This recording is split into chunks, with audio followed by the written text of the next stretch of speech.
Welcome back to The Betrayed. I'm Gina Beck. This is Drew Williams.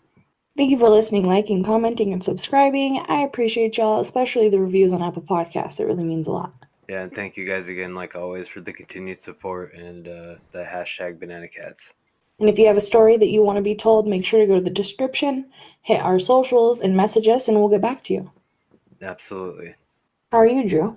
I'm all right. G, how are you? I'm good. I missed you guys last week. I'm sorry that I couldn't make it. There was some technical difficulties, but I'm here now, and I appreciate all the support for Drew and his solo podcast he did. You did a great job. Yeah, no, thank you. Thank you guys for dragging through it. I know it was a little boring. It was very weird to spend 15 minutes talking to myself, but it is what it is. We got through it. Thank you guys again for the support. I'm glad you're back. Right. So let's jump into this. I just wanted to talk to parents and talk to people out there about apps. I know that we've talked about it before, but I just kind of wanted to refresh people's memories, especially because there's online schooling going on, which, that means your child is online, could be doing things that you don't know what they're doing, having a bunch of tabs up that you don't know is up.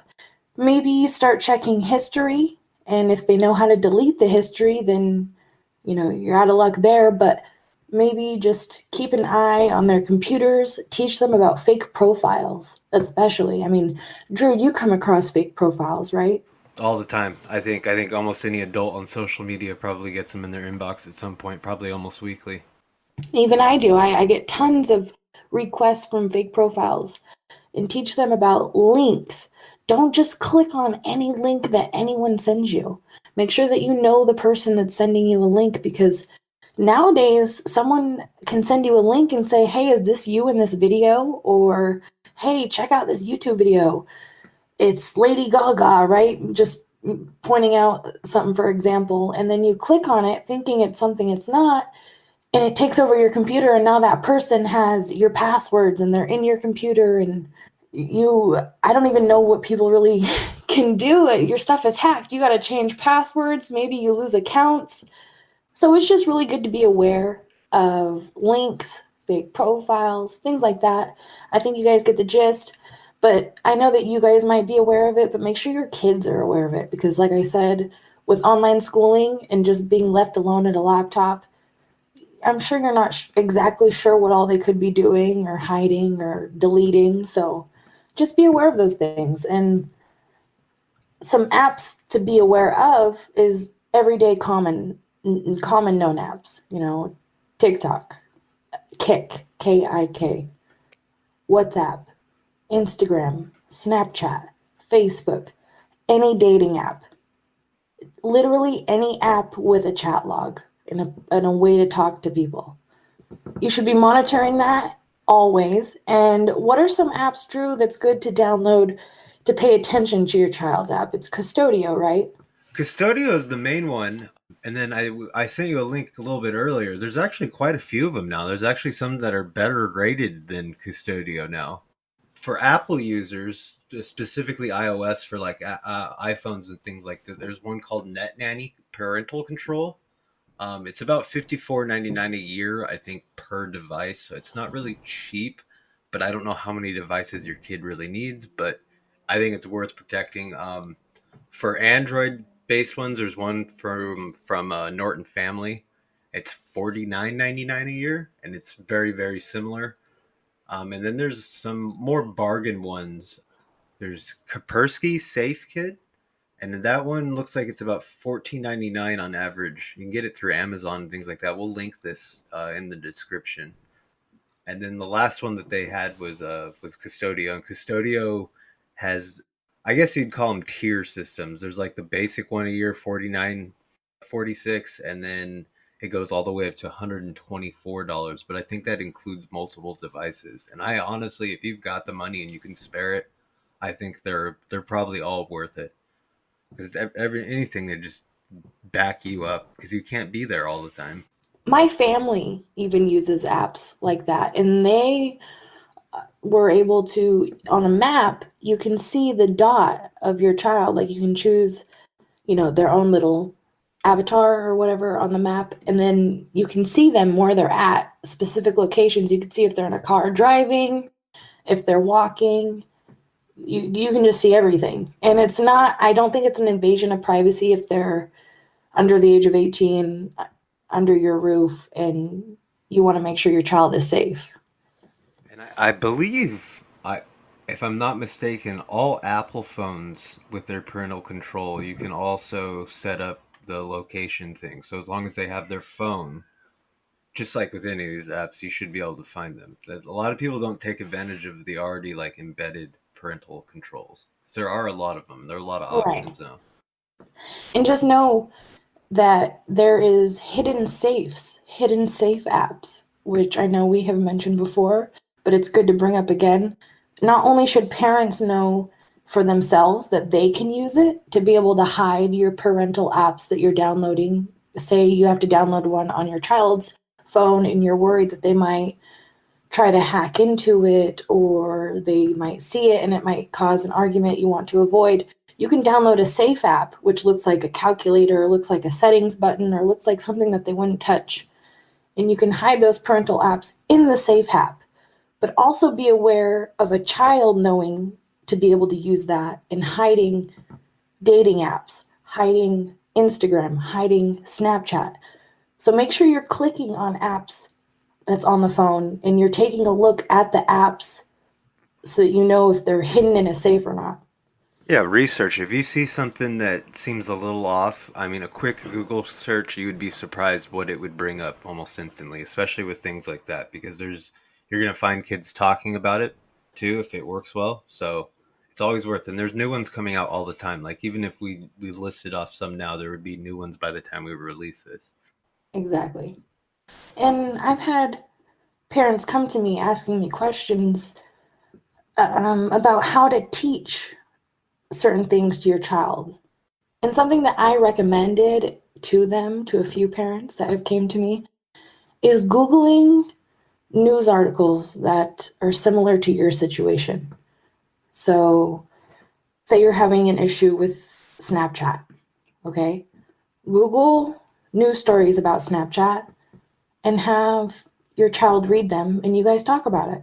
That way, they're understanding from a real point of view, not just from you, from hearsay, but from real life situations. That's a really, really good point, and something I think more parents should do. Just because most news articles, especially if you go for like some ABC, NBC, or Fox, any of the big main, they're not going to be grotesque or anything like that, but they can show the Right, dangers, maybe even pictures of the people perpetrating stuff, things like that. right. Good context of things that could happen that is very similar to what you were trying not to happen. And it's a good way to show that it really does happen in the world, that it's not all just fun and games on these apps.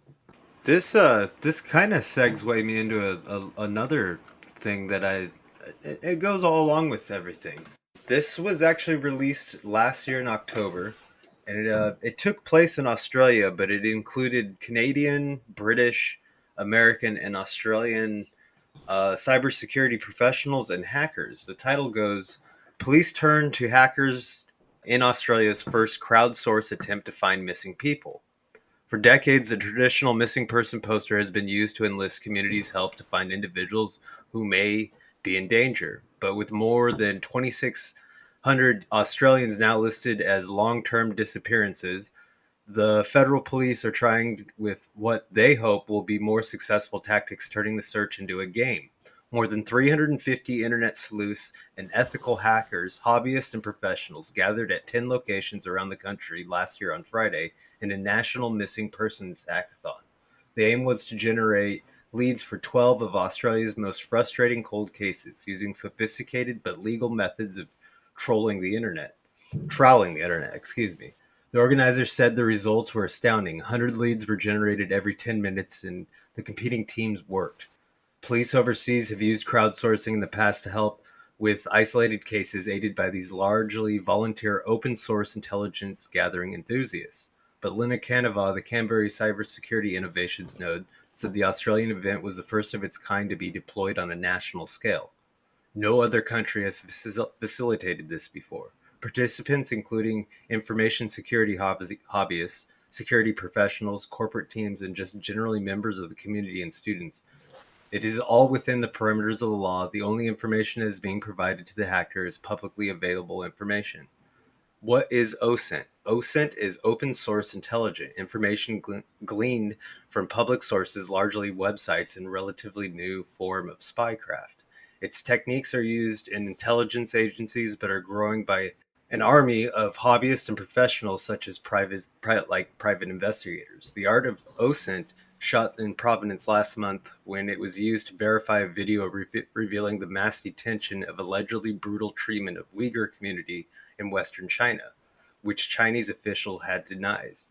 The analyst at the Australian Strategic Policy Institute, Nathan Ruser, explained how it had been able to check when and where the footage was taken by comparing details such as plant growth, building shadows, and public satellite image. Through all these methods, I was able to verify that the video was legitimate, he told ABC. Other techniques include missing the vast amount of information posted on social media, and the simplest, most used tools on the OSINT arsenal is Google searches. When I was reading this is pretty much what me and Super Spy did when we were doing H&C. And I never really thought it really had a term, but I joined their they have a forum called Slack, and they're always looking for people to jump in on this and learn stuff, and it seems to be they're really realistic. Like I guess they've rescued or identified just over a couple dozen people, so it's not like some of these other groups that crazy like claim these giant numbers with no proof.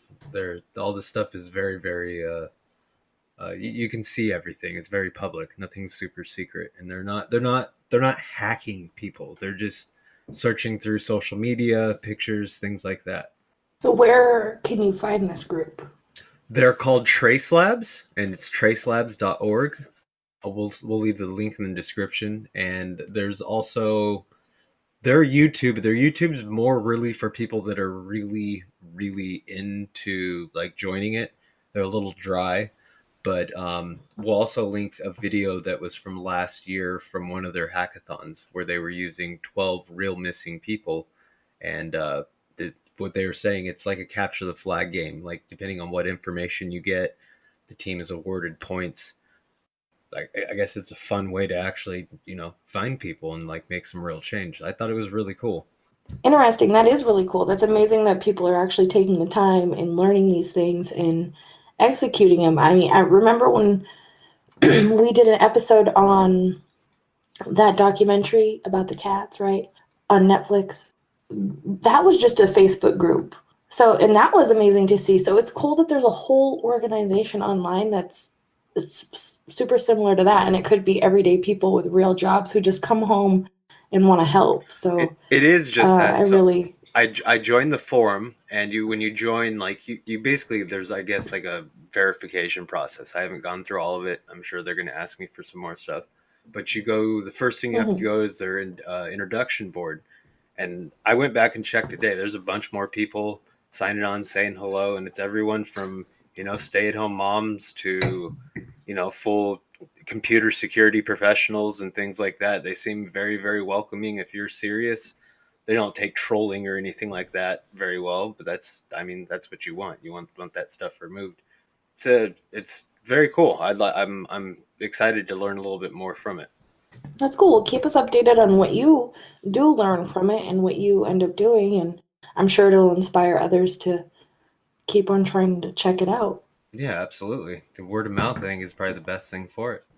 I think we're just going to end it on that note. I really wanted to give you guys some informative just resources and knowledge on what's going on our devices and what you can do and what you shouldn't do, etc. Because it's only gonna get worse. And more and more kids are doing online school, so it's just good to pay attention. I just wanted a short and sweet podcast to keep you guys informed. Check out the links in the description. I love y'all. Thank you for listening, liking, commenting, and subscribing. Until next time, Banana Cats. Much love, Banana Cats.